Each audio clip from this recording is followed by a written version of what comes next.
Bonjour à tous, j'espère que vous allez bien, toujours en bonne santé.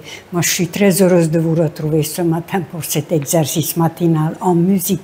Et après, on va parler de choses sérieuses. C'est censé être toujours le Zumba. J'ai travaillé beaucoup, mais ça donne très peu de résultats. Mais je continue.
Coucou bébé, n'aie pas peur.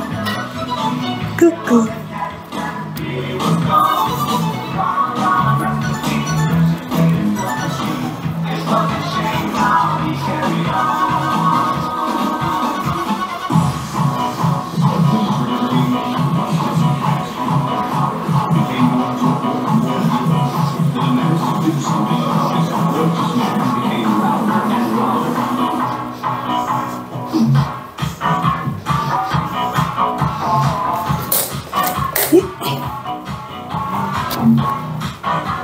Coucou bébé, n'aie pas peur.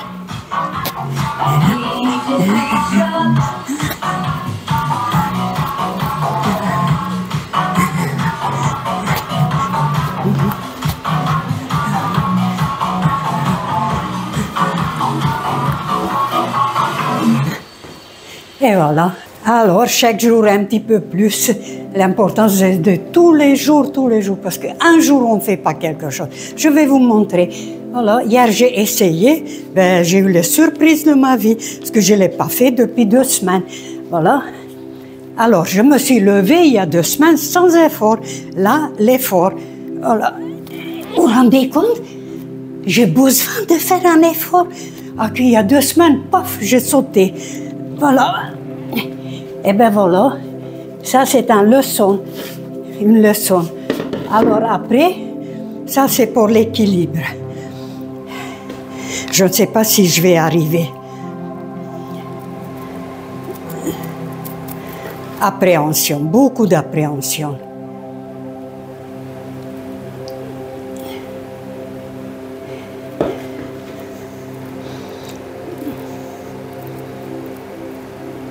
Ça dépend quel côté.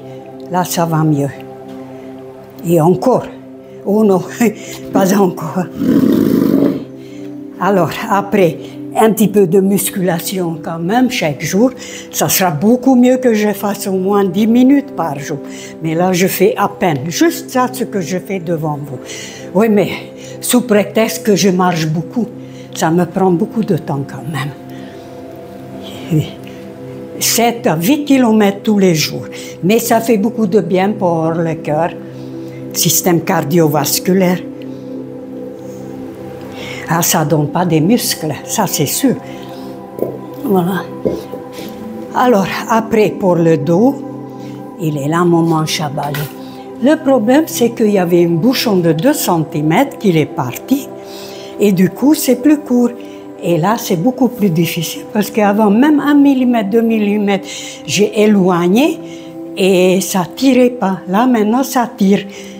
Voilà. Ah oui, oh, oui. Très, très dur. Ça tire.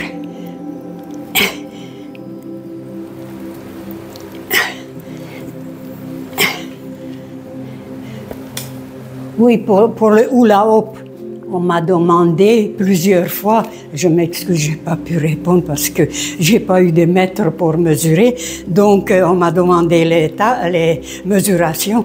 Ben, c'est à peu près, toutes les hula hoops sont pareilles. Amazon, j'ai commandé Amazon, mais au moins 5-6 avant de tomber sur le bon. Donc l'épaisseur, il est 7 cm. Et le diamètre 70 cm. Mais ça peut être n'importe quel diamètre. C'est à vous de voir, parce que c'est rare qu'on tombe première fois tout de suite sur celui-là qui nous convient. Alors après, toujours pour le dos, voilà. Ça tire maximum. L'épaule, la cheville, le dos. Voilà.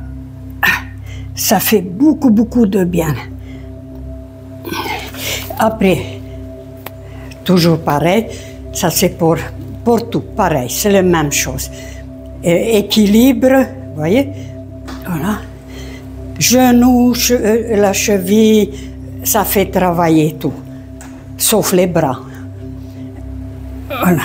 Mais l'équilibre, c'est très important, voilà. Et c'est ça qui m'a réparé les arthroses. Parce que comme j'avais très mal au genou, en faisant ça, le hormone de stress, le cortisol, agit comme anti-inflammatoire. Mais il ne fallait pas abandonner. La preuve, j'ai aucune inflammation, plus rien. Ah, voilà. Ah oui, alors après, pour l'hémisphère droit et gauche. Voilà. C'est très important d'équilibrer chaque jour, sinon on a tendance de travailler un côté et pas l'autre. Ça, c'est mon cas. Voilà. Derrière, c'est beaucoup plus dur, il faut que je contrôle. Vous voyez? J'arrive pas, il faut que je réfléchisse. Le matin, avant de se lever, parce que c'est raide.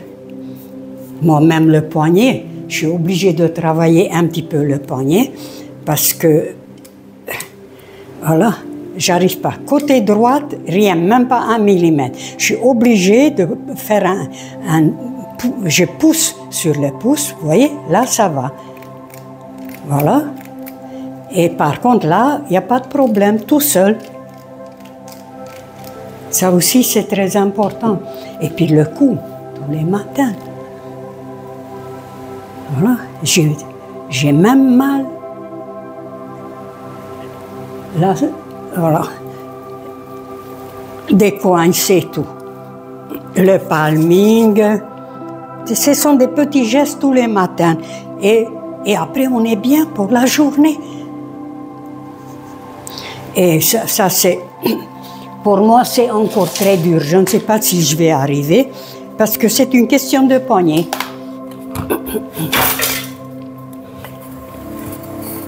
Aïe, aïe, aïe. Ah, je ne crois pas que j'arrive. Ça fait vraiment mal. Non, une seule, 2 fois peut-être. Non. Ah, il faut renforcer le poignet. Sans ça, ça ne marche pas. Voilà. Comme j'ai dit, malheureusement, moi j'ai toujours voulu faire le minimum d'efforts, maximum de résultats, mais ça ne marche pas comme ça. Voilà. Et plus les années passent, au contraire, il faut travailler beaucoup plus que ça. Et puis en plus, ça s'ajoute le stress. Voilà. Un bon sujet de conversation. Alors, si on habite dans une grande ville où déjà on est assailli par tous les stress possibles, les bruits, la lumière, les voitures, de tous les côtés, on est déjà comme ça toute la journée. Et c'est pas étonnant qu'après le soir, on va se gaver de calmants. Hein. Et encore, on n'arrive même pas à dormir. Donc c'est déjà malheureux. En plus, si on ajoute quelques situations stressantes, quelque chose qui arrive subitement, qu'on n'arrive pas à maîtriser, alors là, c'est panique à bord. Donc le stress, c'est ni une émotion, ni un sentiment. C'est une réaction de notre corps. Et bien sûr, lorsque ça arrive, c'est la révolution. Et on peut observer qu'on n'est pas tous égaux devant le stress. Le comportement est différent selon de beaucoup de choses. Déjà, l'hygiène de vie, ensuite la façon comment on a appris à gérer. Regardez, on prend un exemple, un maître bouddhiste, un prêtre bouddhiste, un maître Shaolin, ils vont pas réagir comme nous. Eux, ils vont rester totalement zen, n'importe quel stress, parce qu'ils connaissent comment ça fonctionne, ils ont appris comment réagir, comment maîtriser. Et ensuite, bien sûr, leur comportement sera loin de notre comportement où nous, on va paniquer, on va courir, on va crier. Et surtout, c'est une question de hygiène de vie, c'est une question de microbiote. C'est notre microbiote qui est le chef d'orchestre de tout. Si vous avez une microbiote qui est bien équilibrée, votre réaction sera à peu près normale. Vous arriverez à contrôler psychologiquement et physiquement. Mais si le microbiote il est déséquilibré, alors là, on ne sait pas qu'est-ce qui peut arriver. Donc pour le microbiote, on sait qu'est-ce qu'il faut faire.